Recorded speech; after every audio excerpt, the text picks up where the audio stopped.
Finalmente consegui passar no JLPT, e isso dando apenas 6 meses. Isso mesmo, 6 meses. Fiquei até o final, que eu vou te contar como que eu consegui fazer isso, estudando apenas 6 meses.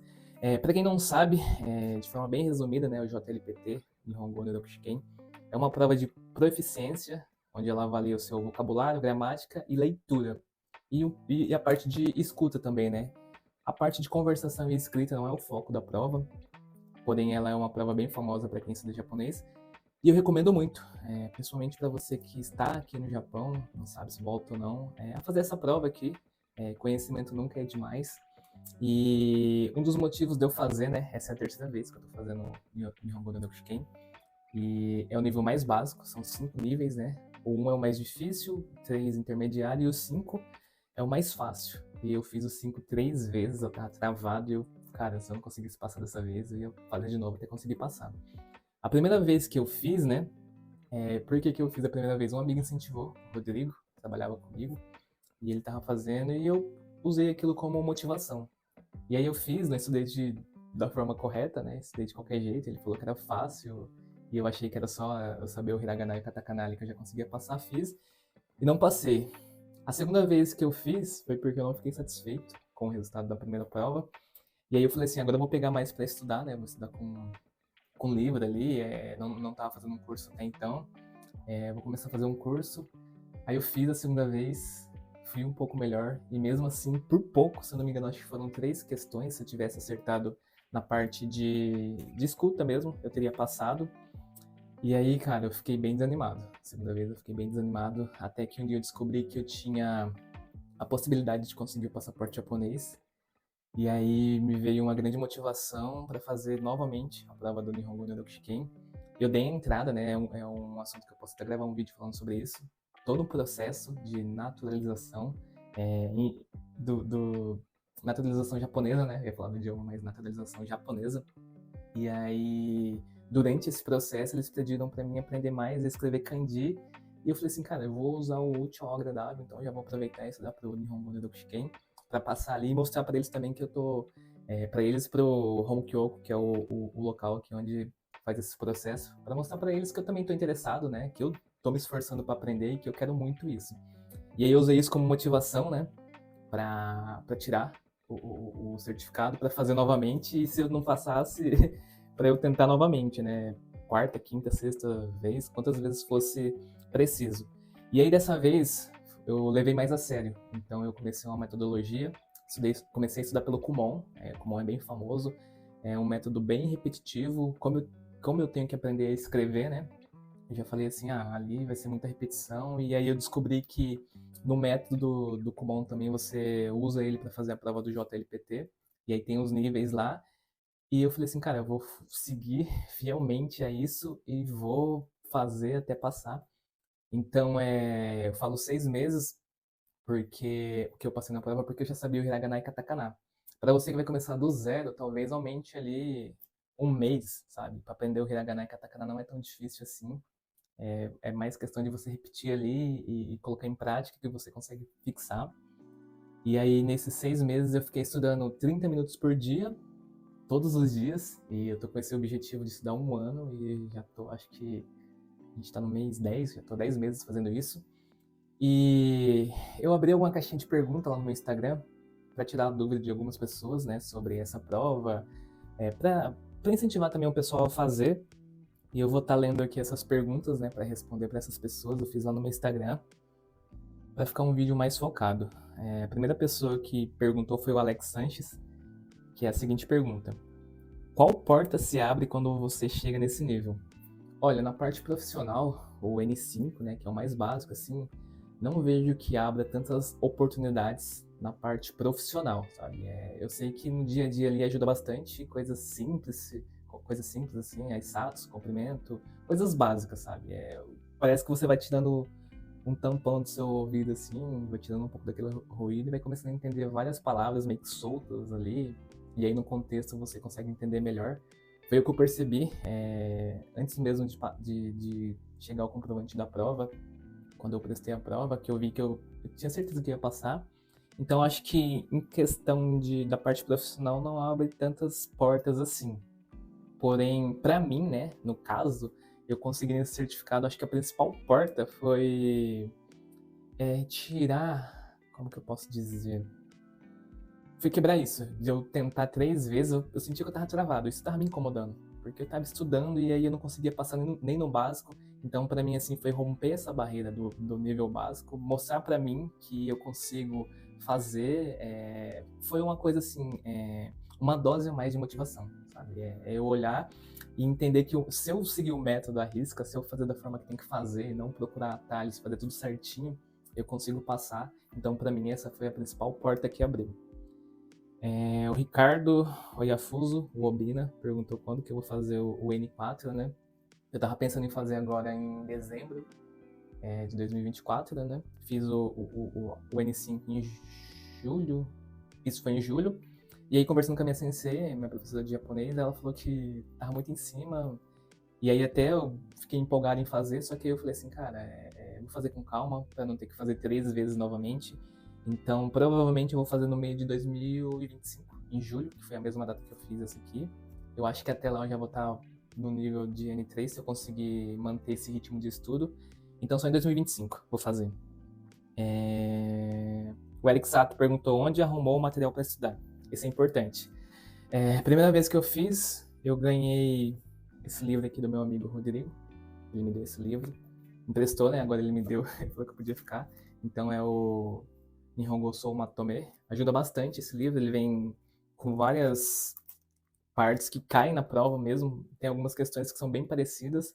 Vem com CD, com a parte de áudio para você escutar. E aí ele tem um método de você estudar em 6 semanas, se não me engano. Em 6 semanas. E aí são 6 semanas? Ou 2 meses, não lembro agora.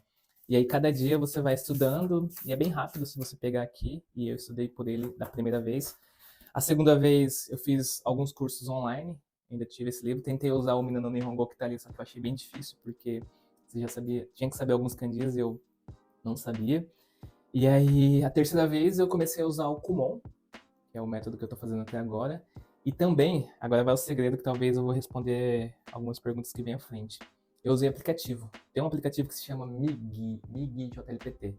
Migii JLPT. Depois eu vou deixar o link aí para vocês baixarem. Creio eu, tenho quase certeza que esse foi o aplicativo assim que me ajudou muito. Eu assinei o plano premium ali, paguei, não lembro se foi 2.000 o ano. E eu fiz o teste, tem os simulados lá pra você fazer, eu fiz 10 vezes. Eu falei assim, cara, eu vou fazer. E aí eu vou vendo, ele indica assim, a área que você tem que focar mais, né? No começo eu tava mais na parte auditiva. E aí eu comecei a fazer, fiz 10 vezes, 10 vezes eu passei. E eu falei assim, meu, se eu não passar nessa prova, vai ser, sei lá, uma coisa muito absurda. Porque as questões são bem parecidas ali, o nível é bem semelhante. Inclusive tem algumas questões que caem novamente. Então, acho que o segredo ali, além de manter essa constância usando o método do Kumon, esse aplicativo nos últimos 2 meses antes da prova, eu fazia toda semana. E aí lá ele mostra tudinho os relatórios e eu fui seguindo esse relatório, fui tentando avançar, vendo que eu estava errando e não errar novamente. Então esse foi o principal material que me ajudou, além do Kumon. Então os materiais que eu consegui foi esse, o Kumon, ele é pago, eu faço por correspondência aqui no Japão, faço no meu ritmo. Também esse é um vídeo que eu posso gravar mostrando o aplicativo e os livros. E, meu, para quem não quer gastar, tem muita coisa na internet, no YouTube principalmente, tem muitas coisas ali que você pode utilizar para fazer o nível básico, que eu acho que já é suficiente. A Becca Japan perguntou por que fazer o JLPT N5 e não o N4. Simplesmente porque esse aqui tava me travando, tava me desafiando. Sabe? Eu tava olhando para isso e falando, caramba, não tô conseguindo passar nem no básico. Eu vou passar. Então não queria levar esse desaforo pro resto da minha vida. Foi por causa disso que eu decidi fazer o N5 e não o N4. Algumas pessoas já falaram, o 5 e o 4 são bem semelhantes, já vai pro 4.